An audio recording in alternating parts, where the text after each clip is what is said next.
And we're back, folks. So we're going to do our review of the game. Um, which chapters we preferred, Which which characters characters we we preferred, liked. and what our overall feeling of the game was. Um, so we just start off with like our overall feelings for the game first. Yeah, let's just start there. So, Yeah, I'll note that I basically bought this game probably a couple years ago, maybe a year yeah. ago, So I did can't I. remember. Yeah, But around it's that been time. it's been on our radar for a while for like doing a cooperative like play with because it's just simple, fun. We really get quite a few episodes out of it. Yeah, and it's not too long. Though considering that we've done what like 20 plus episodes at 30 minutes apiece. That's basically 10 hours worth. Yeah, and I was basically skipping a lot of the free triple starring of like the last levels. Yeah. I mean, there are other co-op games we could have completed in that time. But yeah. Um, it's it's a good game, I feel like for what it is, which is a small indie title, like he's like a sort of indie title of a sort of like more well-known franchise. Um, like sort of a sidestep because it's basically sidestep away from the normal door kicker franchise, if I recall correctly. Yeah, Door Tickers is basically you manage a full squad from like top down view in Yeah, real time. it's more like Rainbow Six, And here it's basically more um, like, not Rainbow Six. arcadey. Yeah, it's more arcadey in a way.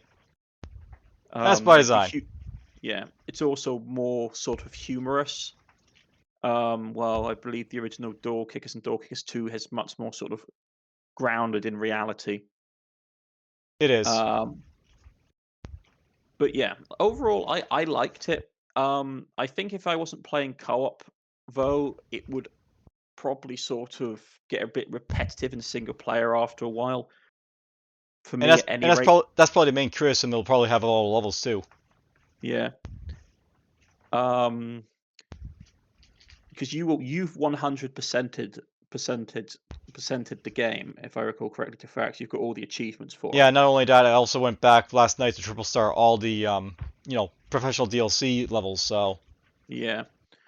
And that can be quite a challenge from what I've played of the game, partly because you had to do everything perfect, and especially on the DLC levels where the maps are so big and there's so many hostages, it it requires a degree of dedication that I don't think I would personally be willing to invest. hmm. Um, Especially since when you're playing single player, just some classes become just unusable if you're trying to do achievement hunting. And some Um, they require you to actually use those classes too for challenges. yeah, but overall, what was your final like view of the game? A good distraction. Yeah, a And good distraction. that's why I basically suggest is a good distraction from like everything else. Yeah, because you and I tend to play a lot more like hard roguelikes, don't we? We tend to play a lot of more hard roguelikes and older tactical strategy titles. Management games, strategy Yeah, games. yeah. Where the price for sort of messing up is, oh, I've lost a character that I've been, especially with me when I play a lot of the stuff like The Last Spell, it's like I've had a character that I've been bringing up for like 6, 7 hours and now they're dead. But I had fun And doing like, it. yeah, you've had fun doing it, but like it's sort of like the impact is a lot more. Your errors carry more weight, which Where here it's like if you take an error like in 5 seconds, you just like okay, I'll just go back here. restart. Yeah, restart takes like what like most of the game maps up until the DLC were like 4, 5 minutes, 7 minutes at most. Like 7 minutes was uncommon, and that was towards the end of the main game. Yeah, Most of them were like 3 to 4 minutes. and you got the So if you DLCs which were like 8, 9 minutes. yeah, that was when it started to. I think that was when it started to become less fun for me. Was these sort of really long maps? I could see them becoming really tedious if you were trying to 100% like get all 3 stars on the DLC maps. I think the main problem with Um, professionals is that there's like too many hostage rescues ones. yeah, too many hostage rescues and too many hostages on those maps because you were like 25, 26, 28 hostages, And and you 100 had to guys to kill sit. in the process. Yeah, and you had like tons of like 70 enemies you had to kill, and some of them like because we kept finding on the DLC would be like the snipers or some of the other enemies that were slightly off screen that we couldn't see, but the enemy's detection range was big, would see us and then like shoot a hostage before we could do anything. Hmm. Because that happened to us a couple of times. And it's really hard to counter that. So you end up having to basically metagame and know where the enemy's spawn locations are. Yep. So we're talking about the locations at this point. Shall I just do the tier list Yeah, now? yeah, All right. So um, I'll note that basically last night I want to make like a tier list for like the levels based in this game, and I yeah, basically sent a link to Cornish, so you've probably be seeing that basically on his screen by now. yeah. You can see it down the bottom.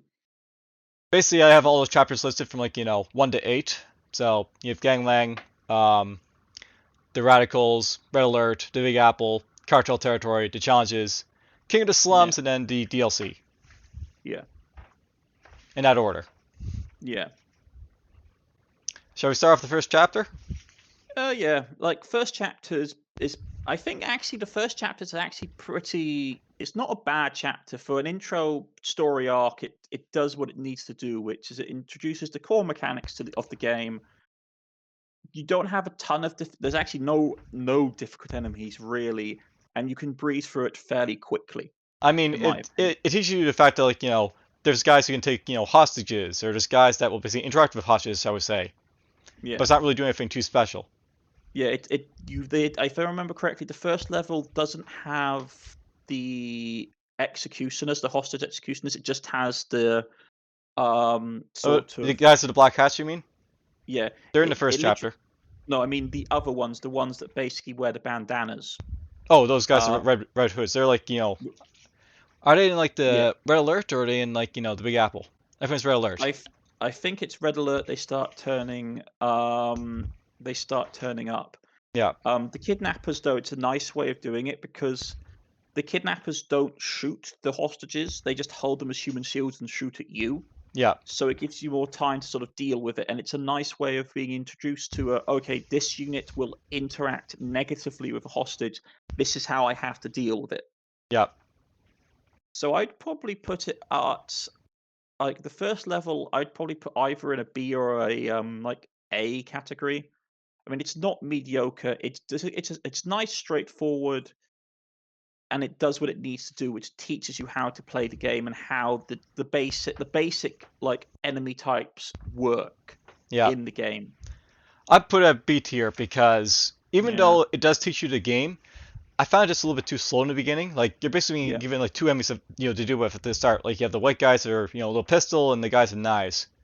yeah. That's like And then okay. you get what the submachine. It's either the submachine gun or the shotgun guy. It goes submachine gun, then it goes like at least shotgun guy, then Then it it goes goes guy with the hostage, black hat. hostage. Yeah, hostage taker. I think somewhere in there you get the guy with the kamikaze shirt. Yeah, but that's main. I agree with you. B class for the first level for laudable. It's a good map, does what it needs to do, but it's like no frills really. So the radicals. Radicals are when you start to get the more elite enemies. So I believe it's when you get the assault rifle enemies with the green lasers, Yeah, the elite machete enemies. I believe it's when you start getting the kamikazes like properly start turning up because you they get the start to bomb turn up. diffuser at this point as well. Yeah, bomb diffuser, and yeah, um, yeah. You can actually see the bandana, the red bandana mask wearing guys on red alert. So that must be when they start turning up. Um, but yeah, radicals basically it's when they start to show you, okay, this is the evolved form of the classes. Hmm. For example, like I'm of the opinion that the assault rifle guy with the green laser is basically the upgraded version of the person in the white shirt, because he does a similar job, which is that he sort of does a lot of damage, but with a slow single shotted weapon, which is what the guy in the white shirts do, Hmm. versus less range. Um, the maps are good. Lots of interacting. Lots of ways to get around in the second chapter. Did you notice? The Yeah, first one, the first one tended to be you either go through or you go up. yeah. It's meant Um, to be like very linear in the first map. yeah, the second arc tends to have a lot more complex map design. Also, a lot more keycard map rooms and that kind of thing as well, and interactables. Yep. So I don't actually have any issue with the second arc. I found it pretty fun. There wasn't a lot of road blockage, like speed bumps in it. We managed to I make thought it was basically A tier myself. Yeah, I thought it was good. I thought it was the perfect blend of challenging, but not sort of penalizing the player either. Allowed you to use most of the classes without any issue. I did get the feeling that probably the first 2 to 3 arcs were designed to really allow you to grind your characters to get them up quickly. I wouldn't say So that that. you I think you have to play like chapter, 2 or 3 for to get really grind your characters. But Yeah. So Red Alert, arc 3. so this is where the Um game starts to get more complex. Yeah, you get the hostage executioners. You get the more elite enemies like really start to pop up. Guys Like with the blue Molotov, shirts and bombs on like hostages and stuff like that. yeah, the Molotov, like Molotov cocktail users. Um, the dogs also start turning up, if I recall, in chapter 3 towards the end. Maybe it You might be the don't, Big Apple. yeah, it might be the Big Apple. Um, this isn't the chapter. I can't remember. No, chapter 3 isn't the one that has the aeroplane, is it? That's I'll just do a chapter quick 4. check and I'll just tell you in a moment. I'm just gonna jump in Yeah, and I can at least jump into the game myself on my screen and we can actually look yeah. at what chapters are basically there.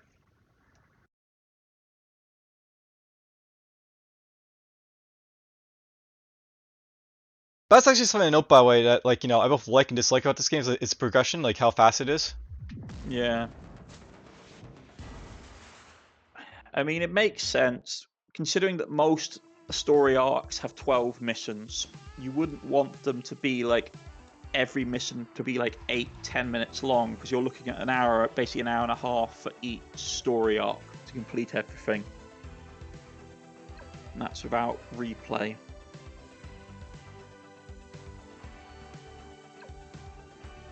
Alright, so Red Alert. Red Alert is basically one of Frankie the Fanatic, so that's basically where you get introduced to the guy with like the red bandana right away. Yeah. We got Vertigo, that's basically the one on the rooftops. So we start to play with the height mechanic in chapter 3. Yeah, I remember now a lot more of the height. I know what chapter 3 is now. Do you remember Yeah. the train? Yeah, I remember the train. Doomsday Train. Doomsday Train, not my favorite map, I'm not going to lie. It's also the last chapter in like the last mission in the exact chapter, but Yeah. It's frustrating, to be honest. But it's also a good introduction to the fact that yes, we can have very tough missions for you to play. Yeah, because up until that point, all the missions we'd basically been relatively steamrollering them, and we only had to restart occasionally when, for example, one of us either killed a hostage or someone else killed a hostage. Yep. But I found the train mission difficult, but it was difficult in okay, we got a bit unlucky. We'll do better next time. We got it done relatively quickly, considering what was to come. Yeah, but it's also I find at that point where it's they've introduced enough of the missions at this point, or character enemies at this point that we actually can have more difficult missions now. Yeah. I think I'll say the Radicals or Red Alert rather. Red Alert is basically probably where it goes fantastic. It is probably one of the best chapters in the game. Yeah. It's finally introduced all the elements. It's really trying to put them together into unique ways, make them distinct. Yeah, I mean, I'd either say excellent or fantastic. I mean, I don't like the the train mission per se, but it's hard. But it's hard with it's basically hard because it has a high skill requirement, Yeah. not because it's deliberately unfair. So I'd say either A or S. It's up to you. I'd say S myself, but up to you really. Mm. All right, then we go to the Big Apple. No problem. I'll go S because the rest of the levels were really good. The train one, it's skill based, but it's not unfair. So I'll say yeah. I'll say S. The Big Apple. Now this is when we start getting stuff like Armored enemies, guys who throw grenades. yeah, the elite enemies. I will say I did not like how they introduced, like when you're first introduced to your first boss fight, which is in the Big Apple. I was not like a big fan of that because it's like, oh yeah, you have to rush through a flooded area that insta kills you if you don't do it quickly enough. And so I think that might have been actually in Red Alert, actually, the boss guy. yeah, well, I didn't like that particular introduction to the boss mobs in the game because you always came out of that hurt because of how the enemies spawned when you were trying to flee, and then you had to fight. Was it 2 of them at the same time or 1 of them? I was trying to remember which where we basically are.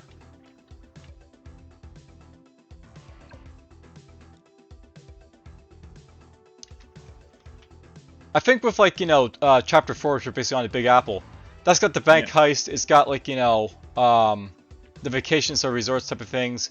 It's got secret stronghold. It's got lights out. Yeah. It's also got 2D airport, which is basically the airport mission, which I really love. What, the airport or the airplane? The airport, as in like you're at the airport, basically clearing out the many hostages. Oh yeah, that one. I mean, now that I remember the boss fight, I am going to put Red Alert down to A because I did not like how they introduced the boss mobs. You mean the guy who pops out of the door after the water rises? Yeah, I felt that it was like, because like if you're playing single player, you're coming out of that fight always hurt because of how the mobs spawn as you're trying to flee, and then you're like, oh wait, there's an elite enemy we haven't seen before, and he kicks your ass because that's what basically he did to us. I don't know. I think they could have introduced the boss mobs better on that map. Maybe like at the end of the mission where you've got everybody out and like he just comes like out at the end and you fight him. I don't know. I was gonna do a quick check to see if I know which map you're talking about. It's the one where it floods in the basement. Yeah, I know. I'm just trying to figure out where it is. Not this one.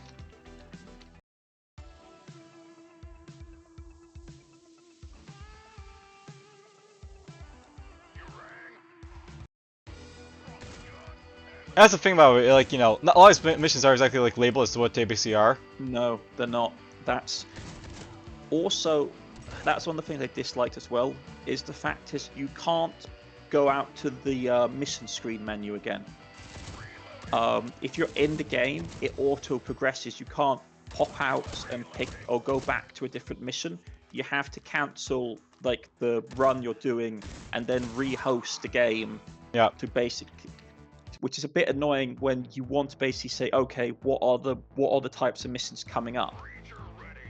Because some characters do not work well on certain mission types. Oh, like I found out something about the Red Alert chapters. Yeah. They introduced the elevators. Oh yeah. Well, that's definitely putting them on excellent rather than fantastic for me. Alright, well, the Big Apple, that's basically where we really are right now. Yeah. I'm probably going to say either laudable or excellent. I mean, I'll note that the thing about, like, the Big Apples, it's basically got 3 bomb defusal missions in it, so... Yeah.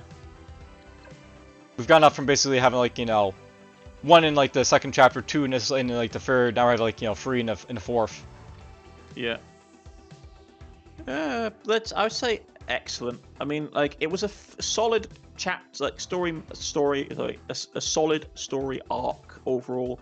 You had a few of the other elite enemy types introduced, did you not? You had like the heavy machine gunner and the flamethrower and stuff, if I recall. No, you had a flamethrower. You didn't have the elite heavy machine gunner yet.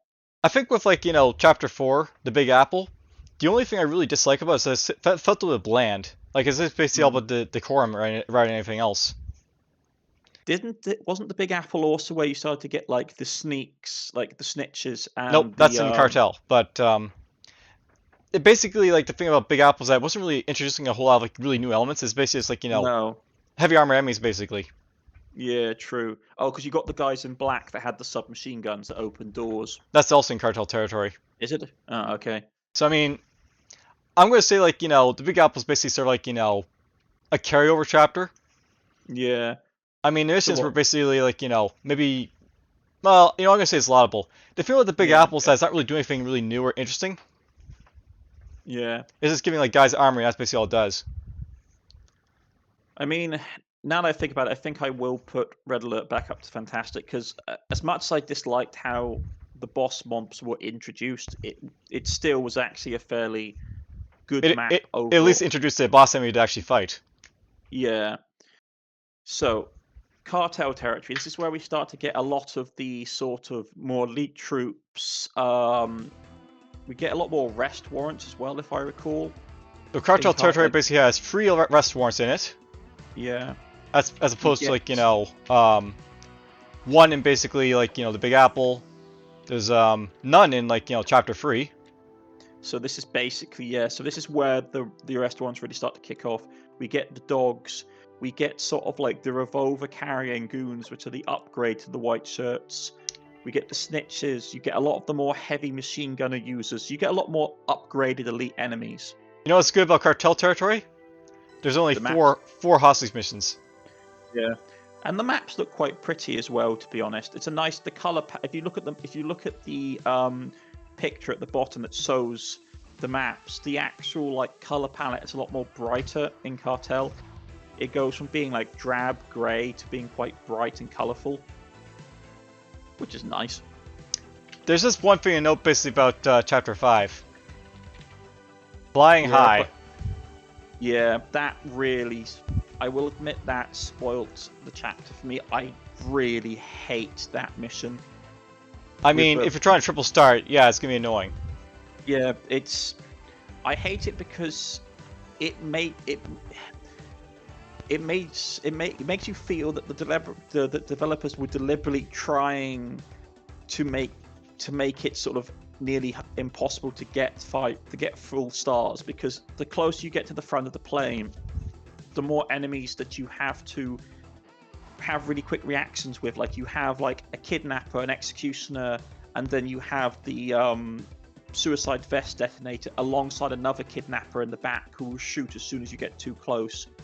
Yep. And they all pop out at the same time, and we only 3-starred it, I think, because we got lucky and the bomb vest person ran down half the length of the plane towards us. And that managed So to get rid of him, yes. Yeah, so we managed to basically defuse her before he became a real issue. And then we basically smoked that end of the plane and basically rifle butted everybody else to death as they came out through the door. Anyways, the thing about chapter 5 is this is the one where it basically introduces snitches and like, the guys who basically run through the doors.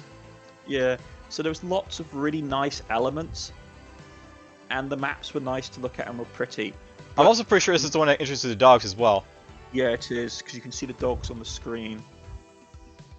But man, did that final mission leave a bad taste in my mouth. I'd probably say B. I'd either say B or A. But like the plane really brings the chapter down for me. I'd probably say it's A, just because, they are at least introducing new elements to it. It's just one bad chapter Yeah. in there, or one mission in the chapter. Yeah, okay, I agree with that. Now we have the challenge runs. I think I'm going to say the challenges are probably an easy S tier. Just for a simple fact that, like, it's basically like the cream of the crop for the missions, right? So. I mean, yeah. I'd probably say A myself. Like, I'm not a massive fan of the challenges, but I can see what they're doing. It's basically a skill-based thing. If you're willing to do the skill-based challenges, like, I can understand the appeal to them, because it's like, okay, complete this level with Fergie, and it's going to be hard to complete the level with Fergie because they always send in characters that aren't suited for the mission type. Well, I'm going to say that because I actually, like, played through with one of Recon, and it's like, I actually found out that this actually is fairly beneficial to recon because it's actually like, Yeah, silent and deadly, so to speak, and they're actually all have all of their backs turned. yeah, that's not bad then. I mean, I found the challenges a bit frustrating, but that's just me. I'm not a huge challenge mode kind of guy.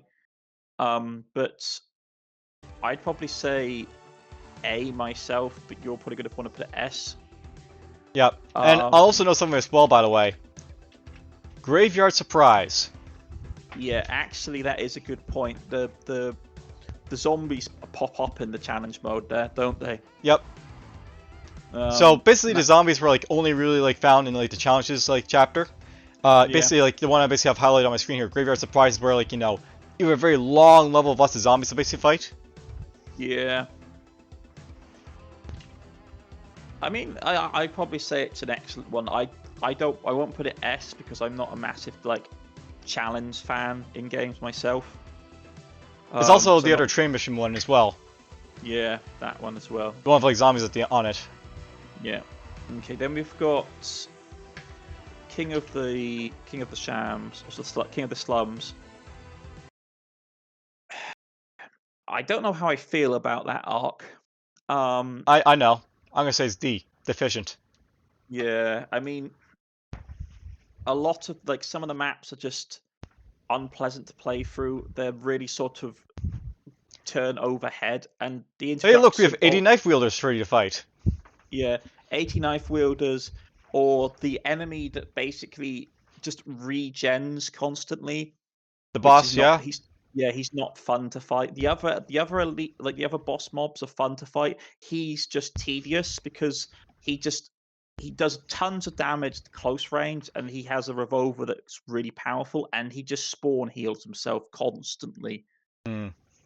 And if you're not playing a class that's got good damage output, he just like you can't sort of fight him and back off. You have to constantly keep the pressure on him, otherwise he just keeps going. Yep. I mean, he wouldn't have been so bad if he only healed up to a percentage of his health bar, but he can re-heal all the way, which is not great in my opinion. I think that the biggest problem with like King of Slums is the fact that like all the like the levels basically in there, a lot of them are basically like not really well designed. Nah, lots of spawning enemies as well. Like lots of that was Kings of the Slums was when we started to really get the whole entire floors with spawning doors. It's like every room had like two spawning doors, and they just popped out constantly. Yeah, it's just one mission in a chapter, but Yeah, still, I mean, there's a bunch of missions in there where it's like you have like the boss fight as you said with like the knife wielding guy, and like if you don't have the firepower to take him on, then he's a really issue. I actually found if you play that with a shield, you can't actually beat him because shield doesn't have the DPS to take him down. yeah. I also found like the King of the Slums is also the one where we had like multiple arrest warrant targets on maps, and it was frustrating because like you try and go and get him, and the enemies would be like spawning in and coming up from below, which was really frustrating. I 'Cause will that note that there's one thing I like about King of Slums, and the fact they basically have a sort of balanced like mission set. They have like two bomb disposal. They have like two yeah, clear all. They have two arrest. The rest are hostage. yeah. I mean, it was like a flawed sort of gem, which was like the premise was interesting, but the way they sort of executed it was just lacking in a lot of ways. Yeah, Um, Plus, like a lot of the a lot of the rooms were sort of like small, and they could have a hostage in the room with like three or four enemies, and it was really easy just to like hit a hostage because the enemies would be all going for you, and if you were using any kind of advanced weapon, like leveled up weapon, it was really easy to kill a hostage. mm, Especially with the amount of like melee people that came at them, because like, you'd open a door and there'd be a hostage taker, a knife wielder, and like a couple of dogs. And as you were putting down the knife and the dogs, the hostage kidnapper or hostage executioner would kill the hostage. yeah. So it was one of those trying to prioritize which target without dying was always really annoying on King of the Slums. All right. Well, that's basically the main game basically covered. Yeah. Now And then for we the have the DLC DLC. chapter. So, Professionals Abroad. I'd probably say I don't think it's terrible, but I'd probably put it either a C or D category myself. Yeah, the thing about Professionals Abroad, there's basically three major problems I think I have with it. One is the fact that basically some of the levels were not really well designed, kind of like, King of Slums. No. There's basically, disconnected like ladders from like ledges. There's basically like, sort of confusing layouts and like how to get through it. And they were so big, which really made it more impactful when they were badly designed. That's the second issue. Basically, they're like, very long to complete and arduous to go through. Yeah, I mean, if you look at the previous maps, most of the maps we did up until King of the Slums were between sort of 3 to 5 minutes, depending on how far you went in and how tactical you were. Professionals abroad easily was always 7 minutes or higher, like 7, 8, 9 minutes, which Yep. doesn't sound a lot unless you have to replay the map, and then it becomes a real sort of time sink because you have to not kill any of the 30 like plus hostages. Well, not that much, but it was like always like 25 or more hostages on a map, and like 70 plus enemies, and Yeah. that was when they started to have the attack choppers turning up as well, wasn't it? Well, yeah, that's a DLC thing, the attack chopper. Yeah, But that's also something basically good to say about like DLC. It did introduce a lot of new elements all at once. yeah, You basically had the attack choppers as like Cornish mentioned.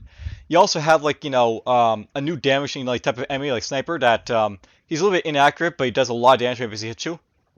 yeah. You had the heavy machine gun. Well, you had the light machine gun wielding Pterosaur enemies with guys. the explosive vests. Yeah. Hmm. One thing I would say though that would be a negative against it is that the new hostage types that they put on the map really needed to be a different color. Yeah, they blended too much into the background. Yeah, they were not when you kicked open the door, it was really hard to differentiate between them and some of the other enemies that were dressed in a similar color scheme. That's also probably something else to know as well. There's a lot more cover basically in Professional's DLC, and the enemies Yeah. use it a lot, and like it's causing us issues as well. Yeah, the enemy AI seemed to have been tweaked that a lot of the time all the enemies would go to cover, and it was really hard to tell which items were usable for cover. The enemy AI always knew what it was, but you, the player, didn't know which things were cover or not. I think I say it's probably a C mediocre because Mm, I mean it's got some good stuff to it, but it's also got a lot of bad to it. yeah, I personally think it's I think it's high D, low C myself. Um, as much as the nice things were added, I found the DLC to be like a bit of a slog, to be honest, to go through. Um, Especially with how long the missions were and just how sort of convoluted and backpedaling you had to do a lot of the time. I would have really not liked to have tried to get a perfect score on professionals. I did, but it wasn't fun really. No. I mean, I'll note that basically there was like some like degree of like easiness to it as well because obviously they're long levels, they don't want to make it too tough, but when you screwed up, you had to take like 3 minutes to get Yeah. back to where you basically screwed up, or 4 minutes, or 5 minutes. Yeah. So that's our ratings for the different story arcs, folks. Um, Overall, I from the looking at it, like the first 2/3 of the game are actually really, really good. It's just the final sort of quarter of the game. I actually said, yeah, the first 3 quarters of the game are fairly good overall, with only a couple of sort of like slightly better than average sections. But the ending quarter of the game seems to be where the game sort of takes a bit of a nosedive. Yep. In my opinion, anyway. Also, probably worth knowing as well. There's basically 3 bomb defusals in like the DLC. There's like 4 rest ones.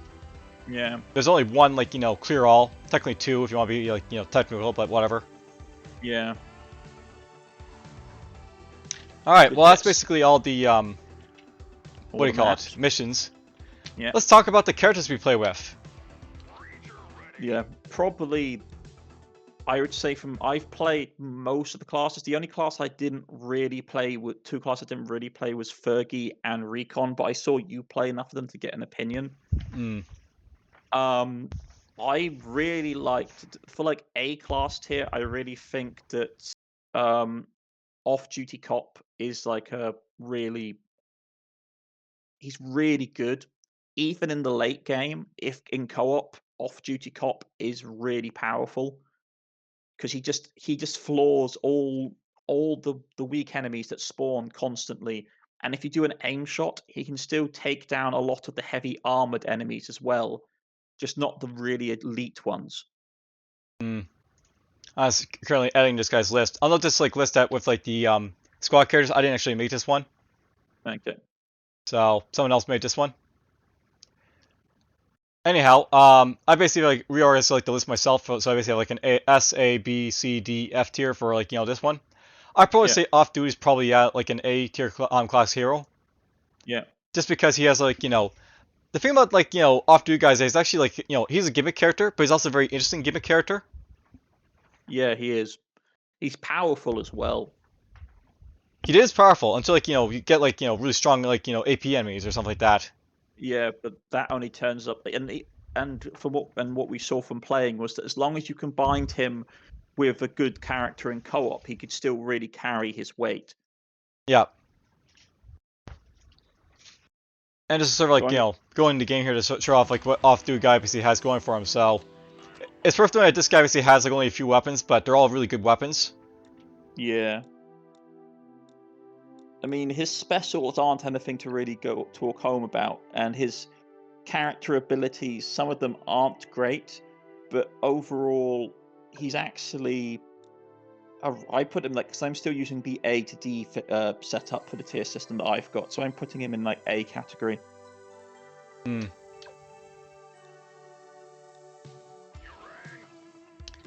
Let's talk about the Assaulter, I think. Yeah. As a basic grunt goes, he's not that bad. Not bad. He's nothing like spectacular, but he has a bit of everything. He's also good when you start running into AP enemies where you need armor penetration. Um, he's actually the most tactically flexible I found because of how his personal skills interact with flashbangs. Yep. And he means that if you need to be more tactical and controlling of the battlefield, he's really good. He just suffers on damage output, I find. The thing I've Like he actually found doesn't. about the Assaulter is that he's just like a little bit boring to play. Yeah, he's a bit boring. He's practical, but he doesn't. Like my main issue is that he doesn't quite clear the room as quickly as you want. And his top tier guns aren't that accurate. And have a lot of recoil for some reason. Hmm. So I'd probably say since I'm doing an A to D, I'd probably say sort of like he's a C rank character. He's practical, he's good for a lot of situations, but he's not sort of anything to talk home about. Yeah, I'd say he's pretty much mediocre tier. Yeah, good with other characters, good on his own. Yep. Um, let's talk next the Breacher. Yeah, I gotta say, dude, I'm gonna put Breacher in the A category. He's fun to play. Like he isn't great for when you have to save people. Because you have to be really sort of careful of how you play. You have to kick enemies away from people and use flashbangs and the like. Um, but he's still like when you have to clear a room or clear a level, like the Breacher just like does it every single day. Like Yeah, we he saw just how fast basically I was going compared to you. yeah. Really good combination with the off-duty cop because if you have a player who's a bit more trigger controlled, um, you can use the breacher to clear out a lot of the sort of just full of enemy rooms, and the off cop can deal with the more nuanced side of things. Yeah, looking at the Breacher myself, I think like there's only like two major problems with him. Is that's the fact like he can't really deal with hostages, so you really can't bring him on No, those missions very easily. But the second like problem I think I have him is the fact that his ultimate's just like kind of boring as well. Like he has a Breacher Saw, yeah, but why would you bother like using it? He has Dragon's it's Breath, but why? yeah, and he has something else. He has three, doesn't he? He has breacher saw. He is free. Flame. Sniper support is the fair one. Yeah, yeah. Like that's the only issue I have with him is that he's a really effective hammer, but the problem is if you're using a hammer all the time, everything looks like a nail. So we saw from doing like the Infinity Tower, which is that it's really you become almost sort of hair trigger when it comes to using the breacher. Hmm. Like you open a door, and if you're not careful, you just like kill everything in the room, especially at the higher levels of the character, where his pellets and his shot really penetrate and go through multiple targets. I think the easiest way of saying about Breach is that he's fun to play, but he's not very effective. No, I like if we're rating characters on like how good they are to play, he's A, but on a sort of tactical ability, he definitely comes down to like a B class Hmm. because, like you said, if you don't have a backup character with you, he becomes nearly impossible to do hostage rescue because you had to be so careful with having to like stun enemies, kick them away from people. And then even if you do that and you fire a pellet at someone, it goes through them and hits the person behind and really easily kills them because they do so much damage. All right, who to talk about next? Probably Fergie. That's who I've got next on my list. All right, well let's see here. She's a pistol using chick. Yeah, I didn't play her, but like, because I was just trying to get through the campaign. But from seeing you play her, I wasn't that impressed. Um, like she has problems getting doors open. None of her pistols are that powerful. She lacks sniper support. She lacks sniper support, which is a major turn off for the character because it's one of the it is literally the best special in the game. Um, I don't really know how because like when you play her, it feels more like you're supposed to involve yourself in cover and dodging a lot more Yeah, than the other characters. But the problem is if you do that and they have hostages, the hostages get killed. yeah. So I'm not quite sure how you're supposed to complete some of the later missions with her, to be honest, in single player. I think she's probably the lowest tier. Yeah,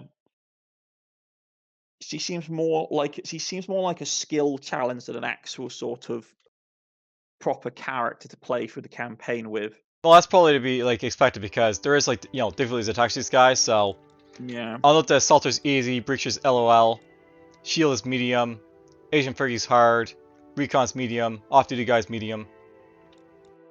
yeah.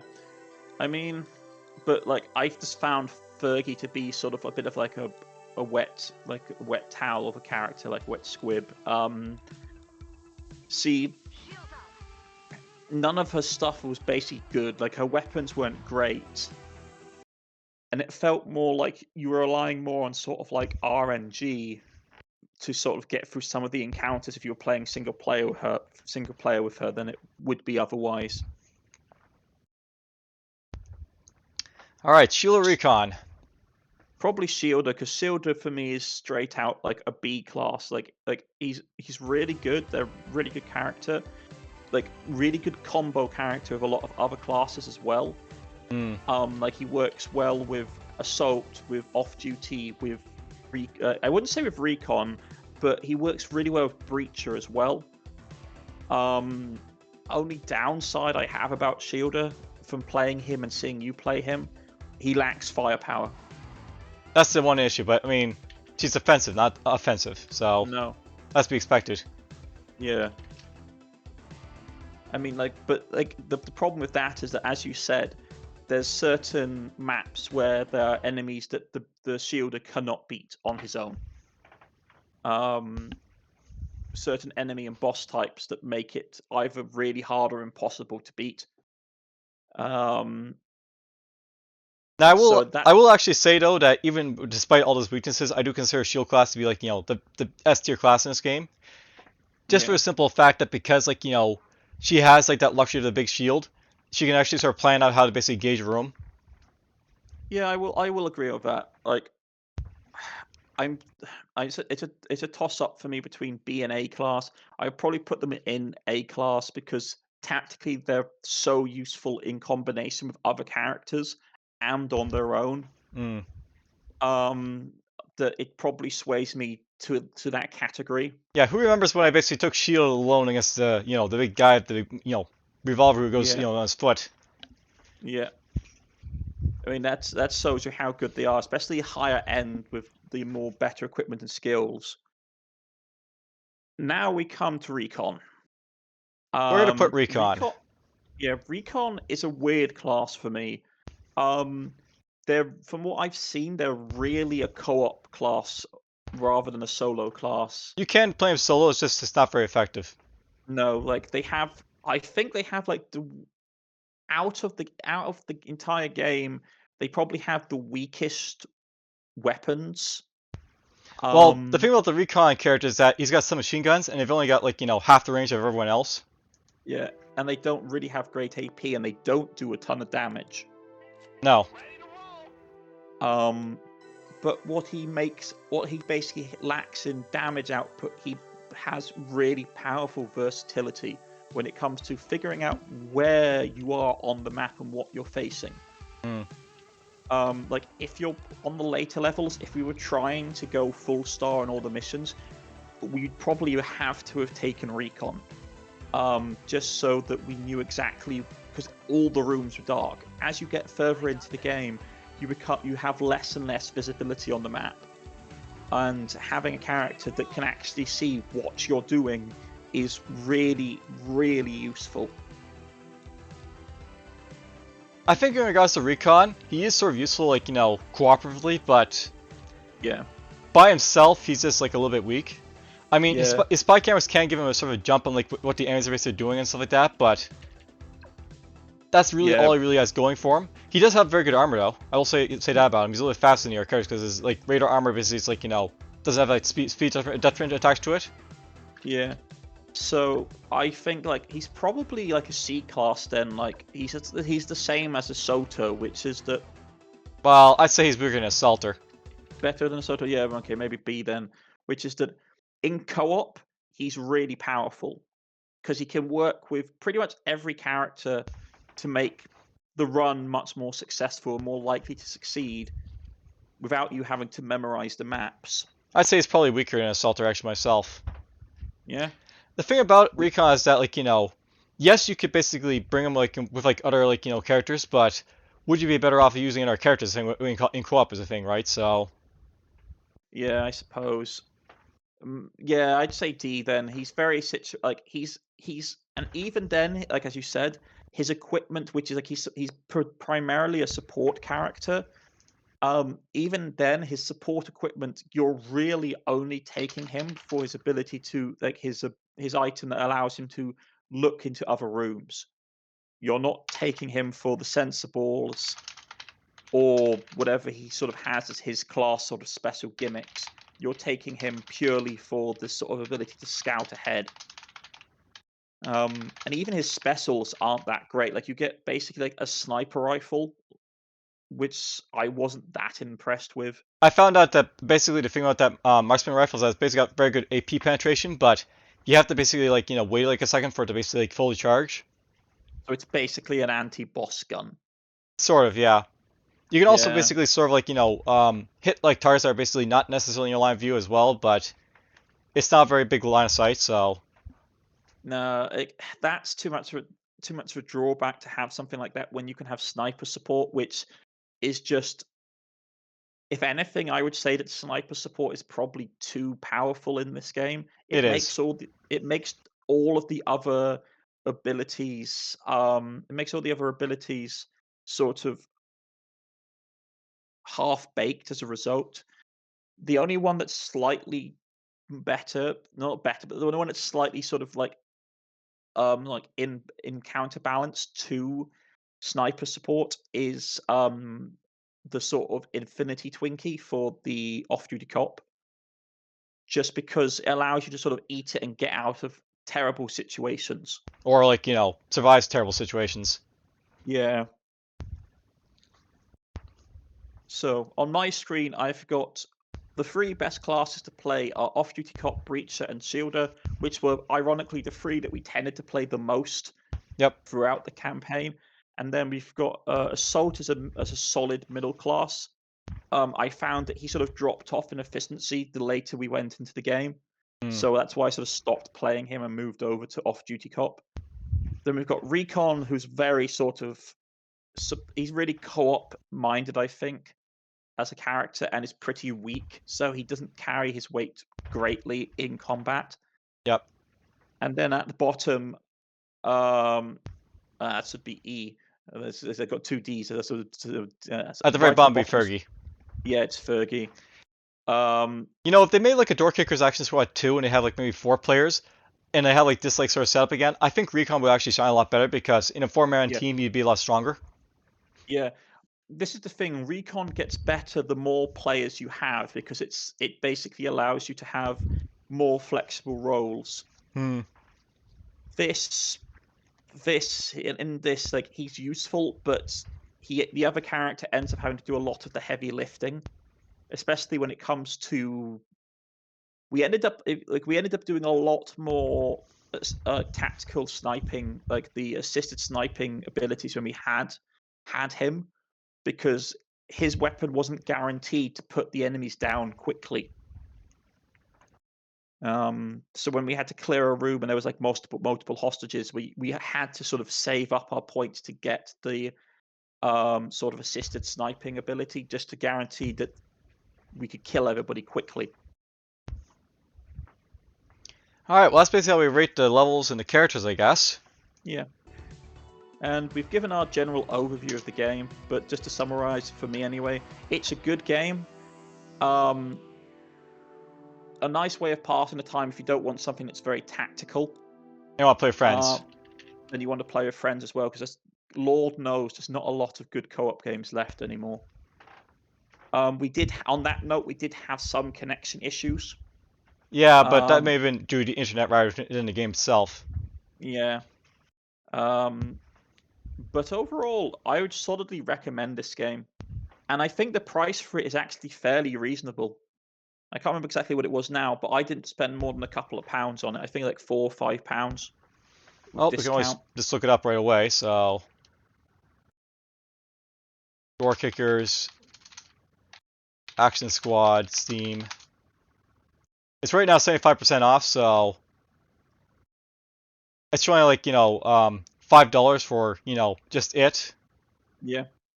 That's not a bad price, really, for a game that gives quite a lot of content. And if you're a completionist like DFuxa, or like the sort of more sort of skill-based tactical challenge, then it's probably a game you should pick up and play, to be honest. Let's see here. How much does the DLC cost? And the DLC is basically like, well, the DLC is probably a little overpriced, but whatever. Yeah. But yeah, this has been our sort of like analysis and review for Door Kickers Action Squad. And I hope you all have a lovely Christmas and a happy New Year, because by the time this video comes out, it's going to be like the 20. I think it's going to be like the 21st, 22nd of December. From what I'm checking, I So think it's going to be after Christmas or around it. So yeah. yeah. So enjoy the holidays, folks, and hopefully keep an eye on our channels for all the stuff we have coming for the end of the year and like afterwards as well, because we always have lots of interesting things. Interesting and quirky indie games and sort of retro games. Maybe we'll As play always, 7 Days to Die next. Yep, 7 Days to Die. I've got a link in my description for DFuxa's channel, and I know that he's probably done the same in his videos for me. Yep, you'll see a link for his video that he's making for this one right here, and my own video. So if you enjoy our content, please check us out. Please like and subscribe and press the bell button, because YouTube is not very kind to small creators these days. So thank you very much, and have a lovely day. Take care, all. We'll see you in the next one. Bye now. Bye.